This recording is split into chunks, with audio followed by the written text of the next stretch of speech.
Nekwa m gị Igbo ndị ma na-ege m ntị, biko na ndị vidiyo kịta ifo vidiyo na kịta bụ vidiyo na-esekuleti na efere mbụ nwa nke a na-akpọkwa na Facebook. Vidiyo nwa na-esekuleti wee werekwa na ohere aka m kwuo okwu na-asị biko onye ọbụla ma na aka ya dị na arrest Ken Palace of Justice, biko ha risi ngma na aka risi ngma na suffer enough. Ọ bụkwa nnọọ prank ka unu na-eme. It will be very foolish and very idiot of Ken isi from nga ala bekee bịa na chiata Nigeria bịa me prank.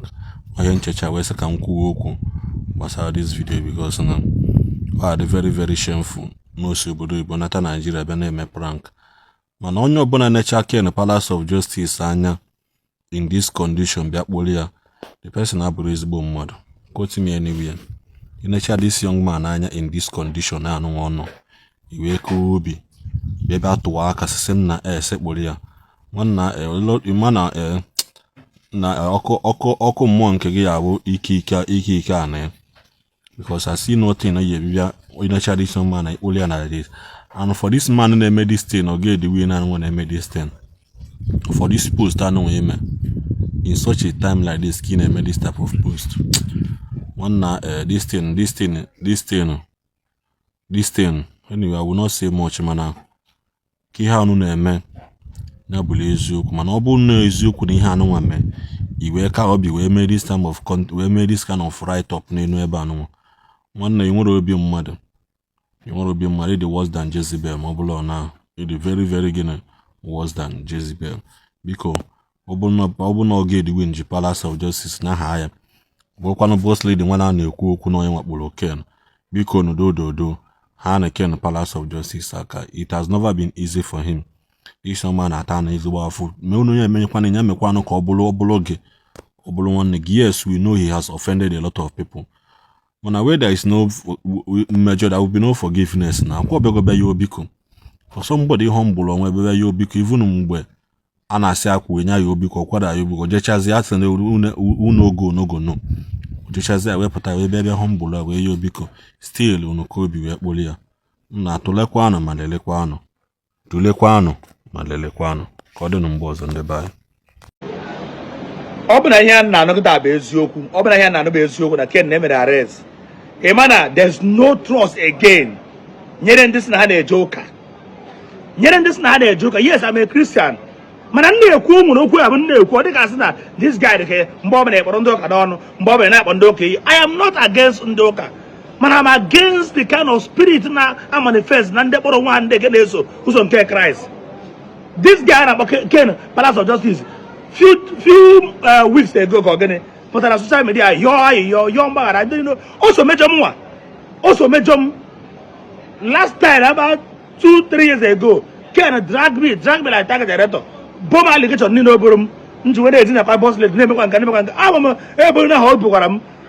Still I did not take it to heart. I still forgive him because I'm on a struggle or survive or go where they relevant on social media. I did not hold it against him.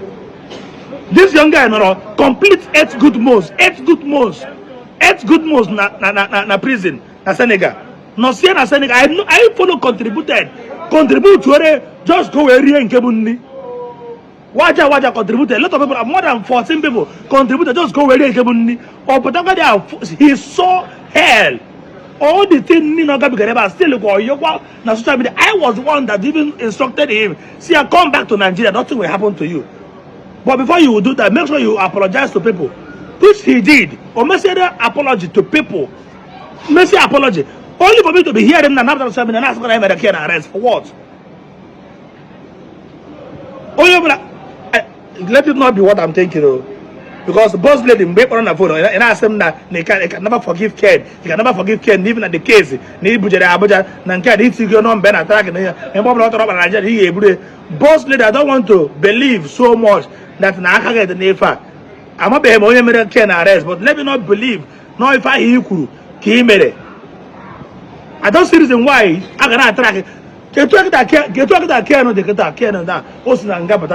Everything you know where all lost go everything you know where I actually preach Christ, I preach Christ and they practicalize if I they preach. But if I say I'm a Christian does not forgive one another. And then when you be ilu, obi nkume, obi anelu where cannot forgive even though somebody bugodi on your bad dibia.